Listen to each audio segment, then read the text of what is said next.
This is the full moon reading for the Earth protectors that are considering the Mauna Kea as the navel of their world. And whether you live in Hawaii or you are relating to Hawaii from someplace else, this is for you. And the moon in Libra and in the second house says we want justice and we want our stolen land back. Hawaiian land and Hawaiian hands, right? But it's not going to be easy.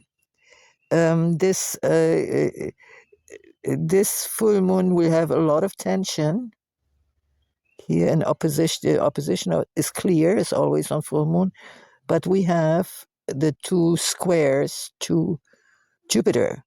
Now, Jupiter is a planet and in the 11th house here, which is equivalent to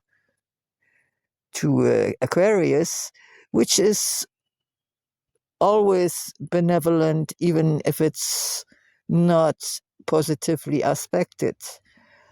But it says, well, there is still struggle. And how do we address this struggle that we don't get too frustrated by all what's going down in the world right now? Is that we have to have a close look at all our relationships. Here, the 7th house is equivalent to Libra, and this is where our relationships are. Our partnerships, whether it's in love or business or enemies. And what do we have here that supports it is that we can think deeply about our relationship, and through conversations, through information, enhance our relationships. And because we have this beautiful, very precise trine, 120 degree from Mercury. Here we have Mercury. Let me reset that. Here's Mercury. Right next to the descendant. The descendant, that's the point of partnership in the house system. And the house system, as I've said before, is always equivalent to some zodiac signs. And here, as I said before, it's with Libra. It's about partnership. And it starts with justice. So we're talking about justice in our relationships.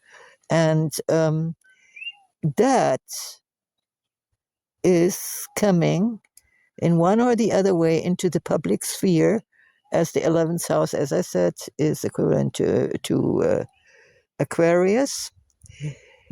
But both signs where these intellectual, rational conversations actually take place are water signs.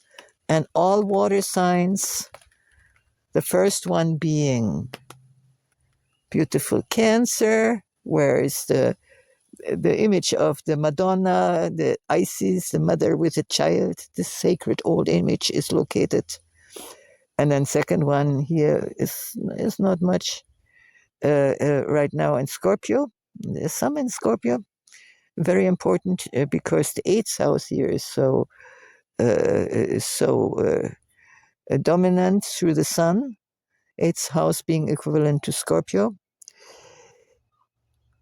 But we are able to exercise a lot of emotional intelligence, and that shines into the public sphere. The 11th house, that's the house here, the 11th house, yeah? Equivalent to Aquarius. That is the masses, the collective. So however we negotiate our partnerships right now, we do it with a lot of feeling. And Pisces being the last water sign, there we have this oceanic consciousness. And we also have Mars here. And Mars is also quite well aspected to a weaker trine to benevolent Jupiter. Jupiter's always benevolent. Now, we just had this conjunction between Saturn and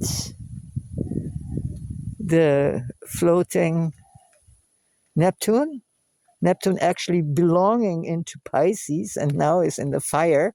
But Saturn has overtaken Neptune and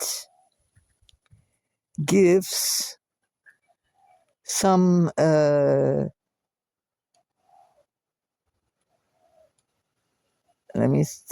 gives some help to Uranus. Uranus is just about to go from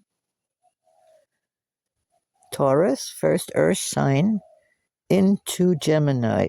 And then when that happens in a couple of days, we can see a lot of speed up in communication, even like digital communication worldwide.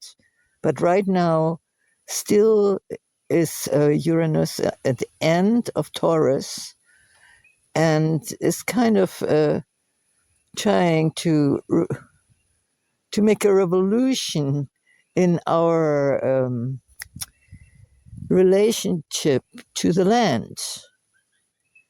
And I would say from the idea of ownership, something to buy and sell, to stewardship. Like you wouldn't want to sell your daughter, you wouldn't want to sell your mother, your aunt, or whatnot, and you also wouldn't want to sell a piece of land as a living being, as Hawaiians culturally receive the land as a living human being. And that's why Hawaii is so incredibly important right now in our whole change of attitude towards what is land and what is also what people call matter, whether it matters or not, or matrix, because what you have in matter is actually mother. Yeah. And matter, we know it now from physics, is actually a light frequency, or a sound frequency that we perceive in 3D as something hard, something lifeless, but it's not. And we are learning, and this is a matter of the 8th house here. This is the matter of the 8th house, Scorpio theme, what people are calling the occult. How do we deal with something that allegedly is fixed and unmovable? We have this biblical saying, with faith you can move mountains. Yeah, and some people are practicing that, but it's very occult, and it's also done now, unfortunately, mechanically through things like HAARP, HAARP. If you don't know about HAARP, please Google it. It's all out there. There's no secrets anymore. You can find everything. You just have to look for it. Yeah. It's even in government papers, official. There's no more tinfoil hat conspiracy craziness about it. It's all out there right now. This is the good thing about our crazy times right now, that we are able to look inside of it. So what else is happening? Pluto forms the quite lasting trine now between Uranus and I have to talk about Sedna also. Sedna being a dwarf planet, recently discovered, but very, very important. And Sedna already in Gemini. And as I said, Uranus here is getting there. And there we have this trine. And Pluto in Aquarius, we've been talking about that a lot, that's a time of social, tremendous social changes. And when these changes are not done voluntarily, they will come as a force. And for those who want things to stay the way they were, they are going to suffer most in these times. And but what is the story of this Sedna? Sedna is the story of a daughter that has actually been killed by her own father. Sedna has been sacrificed by her father for him to save his own life. And she fell into the ocean, and she became the ocean goddess of the Inuit. Yeah, that is the origin of the story. But it's the story of the female that has been sacrificed by her own father. Yeah, and that is a metaphor for patriarchy, for the violent patriarchy that is now about to come to a very violent end after maybe about 6,000 years, and some people was a lot a shorter time, like places in Africa. Hawaii also had matriarchies way closer to our now time. Yeah, like maybe Hawaii only like 800 years ago, while other places like the Middle East, what we call Middle East, it's been like almost about like 6,000 years, 4 to 6,000 years. And Europe was maybe 1,000 years, a little bit more, parts of Europe. Northern Europe, you will see women have always been way freer than, like, for instance, in Italy, Rome. Yeah, there also it was much later that patriarchy came there. So this is what we're dealing with. What we're dealing with is that the mother spirit that is symbolized with different planets, different aspects of the female. I hate the word feminine. Sorry, for me it's male and female. And feminine and masculine is like roles that people are playing differently in different cultures. Yeah. So I'm talking about male and female as the basic dualism on planet Earth. Yeah, we have it in the digital world. We have it the one and the zero, and so we're living in a dualism. And what we need to do with this dualism is to balance it, not having it fight against each other. Yeah.